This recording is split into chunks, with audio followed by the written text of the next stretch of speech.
In today's video I will be making a year's worth of jam for our family using just 2 ingredients, and one of them is foraged. I'm Kirsty, my husband's Dean. I hope you enjoy the video.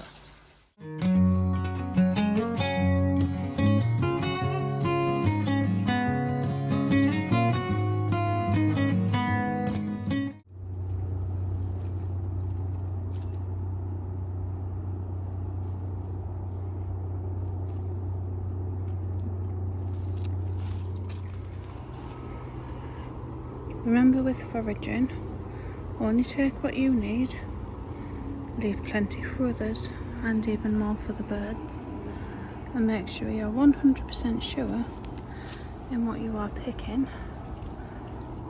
before you do. With blackberries, they are hybrids, as I've said before, so do a taste test to make sure you like the ones they are before you pick them. And don't forage next to roadsides, as the pollutants can go into the fruits. Got the blackberries. They are all washed and drained. Well, drained as much as I could anyway.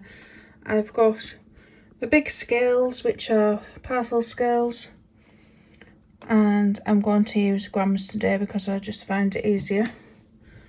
And I've got my deep, heavy bottomed Kilner jam pan, but you can just use any heavy bottomed pan you have. Just make sure you have more space than you think you need, because it can boil over. So that is set to 0.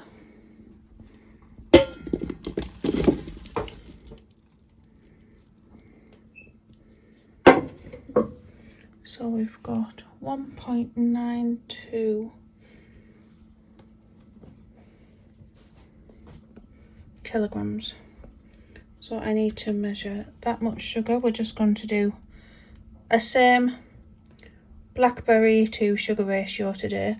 You can use sugar alternatives if you like.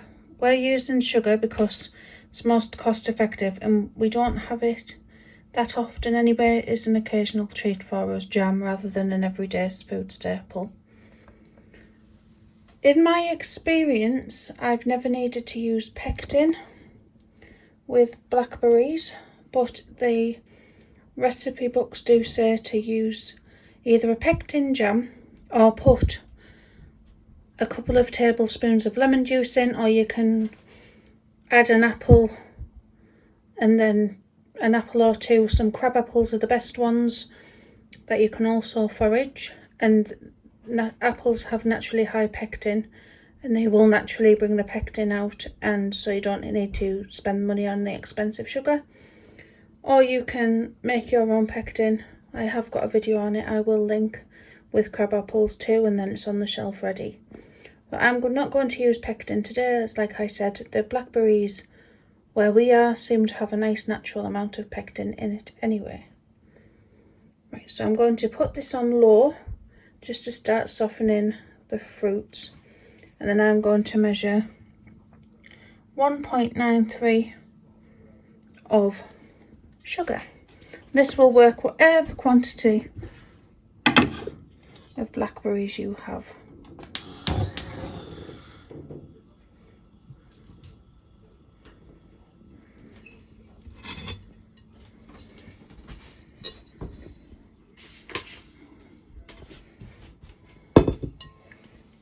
Reset that, and I need 1.93 kilograms of sugar.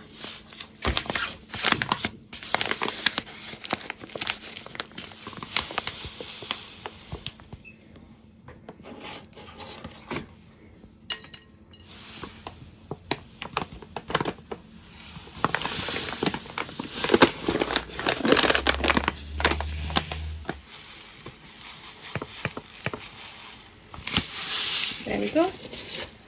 And we'll be adding that once the fruit has softened a little. We're just going to let this soften slightly, and then we will be adding the sugar.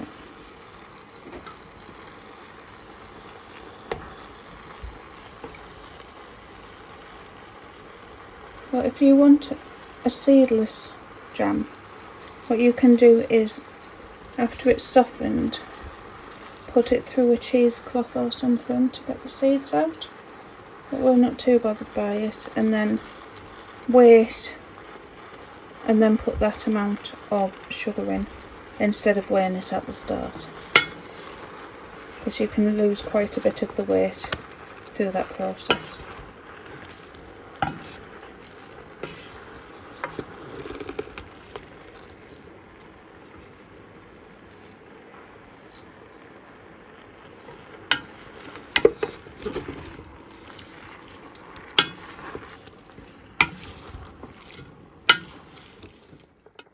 That's the fruit softened, so I'm going to add the sugar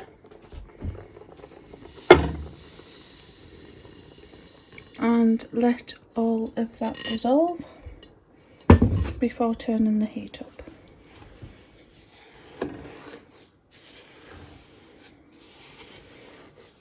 And yes, it is a lot of sugar, but it is needed for the preserving process.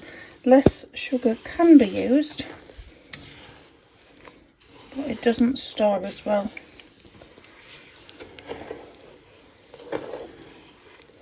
So I'm just going to let that dissolve so I can't feel the grittiness of the sugar before turning it up.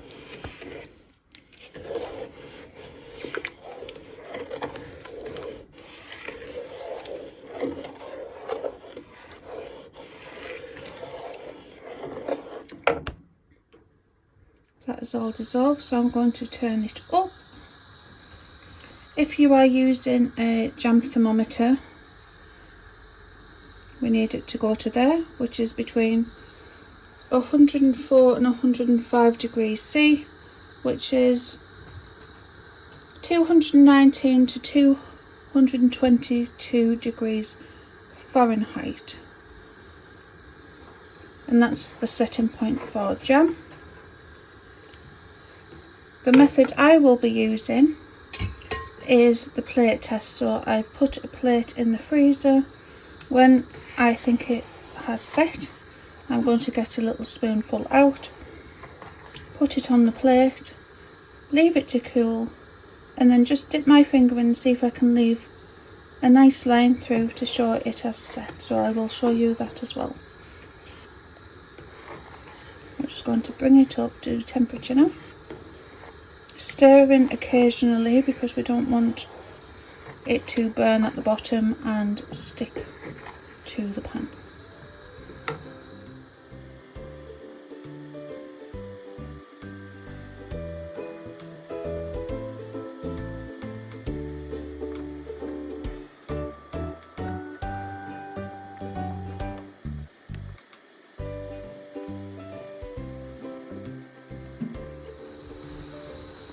Well, this is why you need to use a much higher pan than you think you need, because it does foam up and really increase, and it can overflow if you're not careful.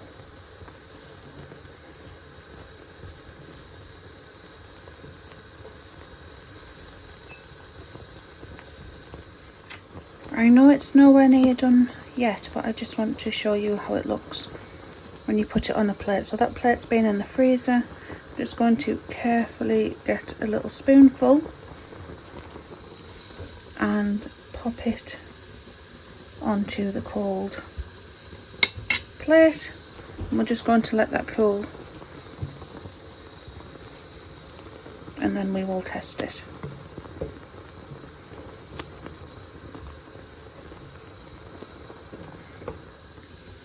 Please make sure it has cooled before you do this bit, you don't want to burn. And see how it's going in. It just needs a little bit longer, it's nearly there.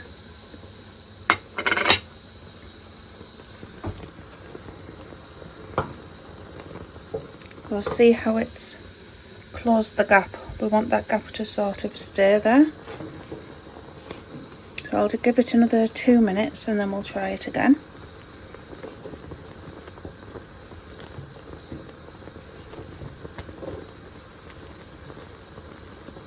If you want it more of a syrup, that would be fine. If you want it more as a pouring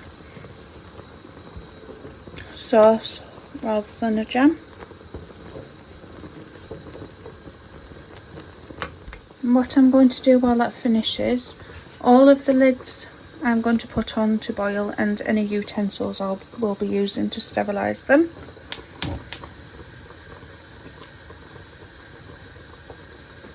And I've got some washed, clean jars that are still wet. I'm going to pop these in the oven to sterilise. I have got a full video on how to sterilise jars in different ways. I will link that at the top and in the description below. Hi guys, me again, just popping into the video really quick because making jam's cursed sort of thing. I just eat it, as you can tell, big fat belly. Anyway, don't forget to like, comment, subscribe, all of that jazz. It really does help the channel, help push us forward. So big thank you to everyone who's doing it, and please continue.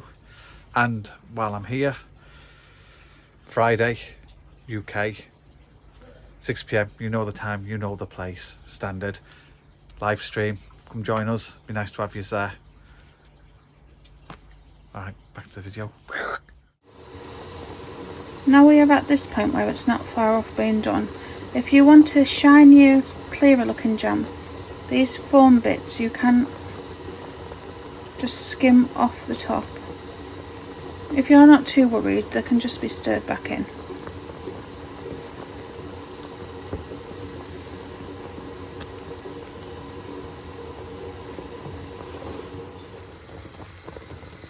Going to test it again.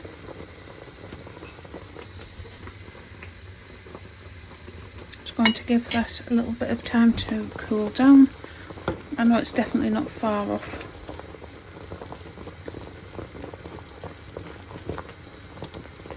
You can see the bubbles are still going, but I can feel there's some resistance with the spoon now. It's definitely thickening up, and it will thicken up a lot more as it cools too. Well, let's give this a try.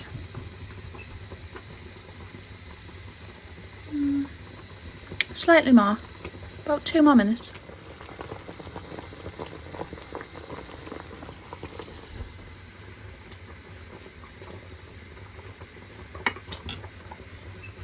That's definitely better. So I can already see it didn't spread out as much. So even before checking, I'm going to turn it off the heat and just let it rest for a few minutes while the jars and the lids finish sterilising.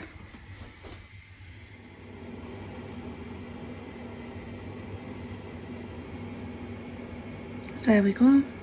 It's going together but quite slowly, so I'm happy with that thickness. And as it sets even more, it will thicken up. Please make sure that when you're filling your jars that they are still hot, because we don't want them going into shock and shattering everywhere. So this is still very, very hot, so please be careful. It's like lava. And we are just going to pop it into our jars.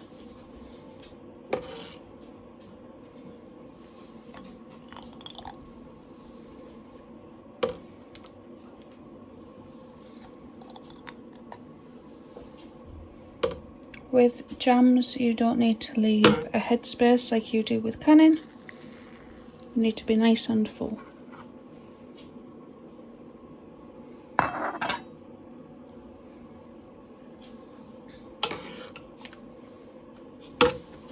Oops. Making a mess is just one of those things.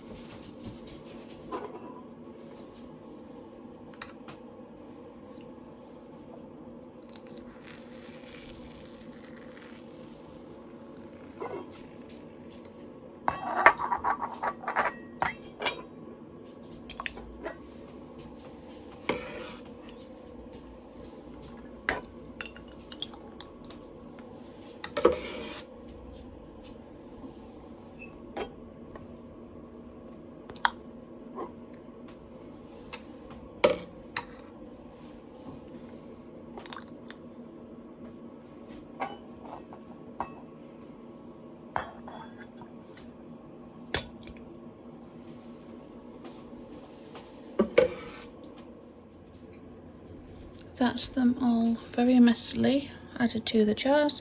I've got a little bit extra, which is good because that could be the nice tester one. So I'm going to wipe the lids, wipe the rims, and then add a lid. Then I'll come back.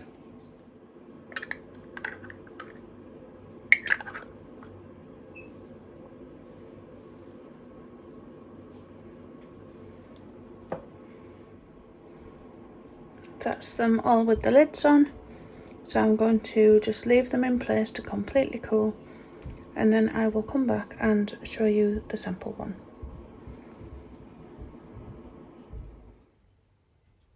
And here is the finished jam. So we've got 2, 4, 5, we've got 9, and we've still got 5 from last year in the pantry. So last year we used 8, I think, so it's plenty for us. We don't really eat it in the summer, it's more a comfort food over the autumn, winter, colder months. So they are all set. Here is our tester one.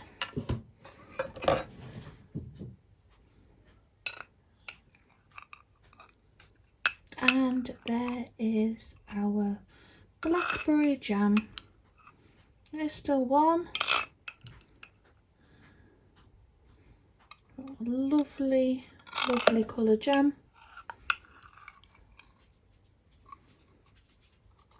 All set and ready for our winter pantry.